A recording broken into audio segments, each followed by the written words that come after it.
நீ எதுக்கு பாடுற விடு. நீ சாப்பிட்டியா? மீனை வாங்கிட்டு வந்து 5 வேலை பார்த்து பிள்ளை ஒரு வாய் சாப்பிடுறதுக்கு முன்னாடி அடிச்சு விரட்டிட்டாரு. என்னால எப்படிதான் சாப்பிட முடியும்? என்னாலதான் உனக்கு இவ்வளவு தொல்லை. நீ பசி தாங்க மாட்டே, நீ சாப்பிடு முதல்ல. நீ சாப்பிடு, சொன்னா கேளு. எத்தனை பிறவி பார்த்து சாப்பிடுறா, முள் இருக்கு கூட அப்படி போடுற.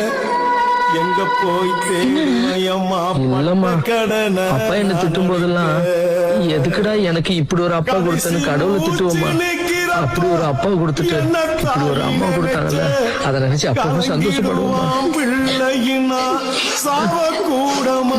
நீ எதுக்குமா அழுவுற? சிவகாமிங்க பார், மீன் குழம்பு எப்பவும் நீ நல்லாதான் வைப்ப, ஆனா இன்னைக்கு ரொம்ப டேஸ்டா இருக்கு மீன் குழம்பு. எனக்கு வசதி இல்ல, என்னைக்காவது ஒரு நாளைக்கு வசதி வரும், அப்போ இந்த கைக்கு தொங்க வலையில போடுவேன்.